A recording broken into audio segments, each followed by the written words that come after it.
Setan-setan ini tidak menyadari bahwa pada setiap titik waktu kritis, salah satu dari mereka akan selalu muncul, dan Jiang akan berbicara dan mempengaruhi pengambilan keputusan mereka. Seperti yang diketahui semua orang, di antara yang disebut setan bayaran ini, sudah ada sejumlah kroni Jiang, hanya untuk memastikan bahwa mereka melakukan sesuatu sesuai dengan kebutuhan mereka.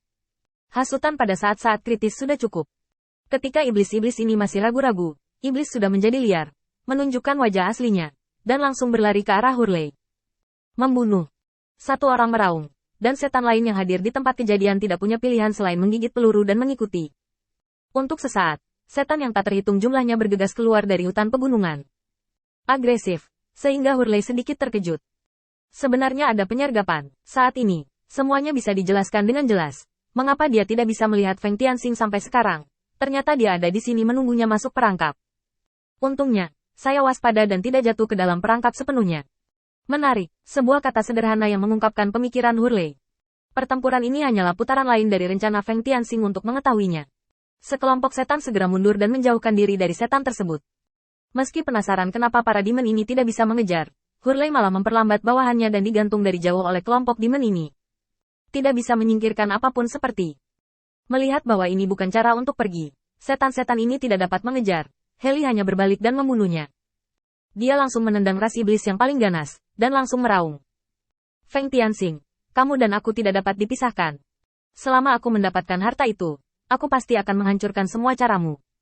Jangan pikir aku tidak tahu bahwa kamu hanya mengandalkan racun. Jika ini benar-benar pertarungan, kamu tidak bisa menjadi lawanku. Hurley meraung di sini, hanya untuk membuktikan bahwa dia benar-benar ada, untuk memfasilitasi rencana selanjutnya, dan langsung menipu Feng Tianxing ke dalam permainan pembunuhan. Sayang sekali semua pikirannya menjadi tidak penting saat ini. Karena Feng Tianxing tidak ada sama sekali, dia bisa melakukan apapun yang dia inginkan. Melihat Feng Tianxing masih di tempatnya dari kejauhan, Hurley bingung, lalu dengan hati-hati mengingat kembali kekuatan iblis-iblis ini. Bahkan mengejar mereka itu melelahkan. Apakah mungkin untuk menjadi master? Tentu saja tidak. Setan-setan ini bukanlah tuan, tetapi mereka adalah tentara seperti orang tak dikenal, yang hanya dapat menunjukkan bahwa setan yang hadir lebih kuat. Tapi kenapa mereka tidak menyerang? Dengan pemikiran Feng Tianxing, bagaimana dia mengaturnya? Untuk sementara, ada begitu banyak kemungkinan dalam benak Hurley sehingga dia tidak punya cara untuk menilai kebenaran masalah tersebut. Jika itu untuk membunuhnya, maka itu harus segera keluar, bukannya tetap seperti ini sekarang. Kenapa tepatnya? Melihat bahwa Hurley akan jatuh ke dalam pengepungan, anak buah Hurley bergegas kembali untuk menutupi sisi-sisi Hurley. Persiapan ini juga menghentikan pengejaran iblis, dan kedua belah pihak berhadapan di sini. Hurley tiba-tiba menatap iblis di depannya dan berkata langsung. Biarkan Feng Tianxing keluar, saya ingin mendiskusikan hal-hal penting dengannya. Jangan lupakan kesepakatan saya dengannya. Ini adalah godaan yang khas, tetapi bagaimana iblis yang hadir tahu bagaimana menanggapinya? Ini bukan pertarungan sekarang, tapi lawan tidak bisa mengalahkannya dalam posisi ini. Saya mundur tanpa bertarung, dan saya takut Hurley dan yang lainnya akan mengambil kesempatan untuk membunuhnya. Adapun membiarkan Feng Tianxing keluar dan menjawab, jelas tidak mungkin. Feng Tianxing tidak tahu harus bahagia di mana sekarang. Sekelompok setan diam-diam mengirimkan suara, dan salah satu setan berkata, kalau begitu kamu tunggu di sini, aku akan kembali dan bertanya. Saat ras iblis pergi, hadiah ras iblis sudah mulai membahas bagaimana menghadapinya. Apa yang harus dilakukan? Tuan Feng tidak ada di sini sekarang. Bagaimana kita tahu rencana apa yang mereka bicarakan? Menurut pendapat saya, apapun yang tidak kami ketahui, kami akan menyangkalnya sebagai bukan apa-apa. Saya pikir Tuan Muda Feng dan Tuan Muda Jiang bertindak berbeda. Jika berita tentang Tuan Muda Feng bocor, saya khawatir Tuan Muda Jiang akan memilikinya. Membongkar kami terlebih dahulu. Dengan cara ini, kita akan mengatakan bahwa Tuan Muda Feng hilang. Apakah akan bertarung atau mundur? Bagaimana dengan sepatah kata pun? Setelah diskusi semua orang, mereka menunggu ras iblis berlari bola-balik. Lalu mereka mengeluarkan apa yang mereka katakan sebelumnya dan menundanya. Semakin banyak Hurley mendengarkan, semakin dia merasa keterlaluan. Ini bukan tanggapan atau penolakan. Apa yang sedang terjadi? Dia dan Feng Tianxing jelas tidak punya apa-apa untuk dikatakan, apalagi kesepakatan. Kenapa dia menjawab seperti ini? Tiba-tiba, Hurley melangkah mundur. Kamu kejam, ayo pergi. Setelah itu, Hurley bergegas kembali ke kemahnya dengan sekuat tenaga. Ucapan samar dari setan-setan ini membuat Hurley memikirkan situasi yang paling tidak bisa dia tangani. Serangan diam-diam di kamp U200B. U200B setan di sini terlalu lemah.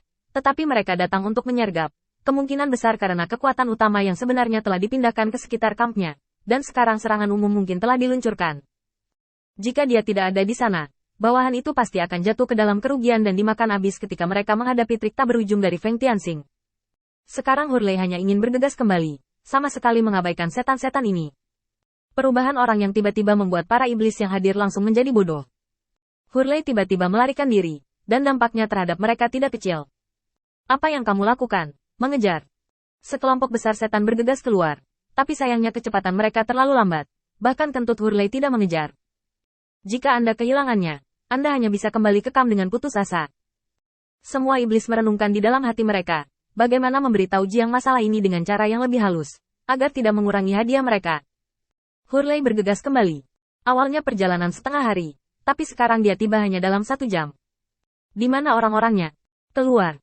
Apakah ada yang menyelinap menyerang? Setan yang tinggal di sini memandang Hurley dengan ekspresi bingung. Kembali ke Jenderal Hurley. Tidak ada yang menyerang. Kita tidak punya apa-apa di sini. Sesaat keraguan muncul di benak Hurley. Apakah Anda membuat kesalahan dalam penilaian Anda?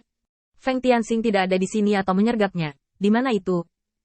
Mengingat keterkejutan Feng Tianxing dalam beberapa pertempuran pertama, Hurley memutuskan untuk tinggal di kamp selama beberapa hari, dan juga mengambil kesempatan untuk menstabilkan suasana hati penguasa kota terdekat dan menyelesaikan beberapa kesepakatan yang tidak ingin dia buat.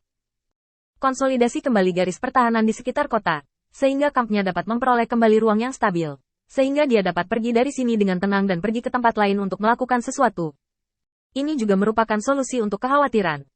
Waktu berlalu hari demi hari, hingga hari ketiga, Hurley akhirnya menemukan keberadaan Feng Tianxing dari informasi yang dikirimkan bawahannya. Pergi ke kota dan terang-terangan meminta seorang selir. Mendengar kabar tersebut, Hurley hampir memuntahkan seteguk darah.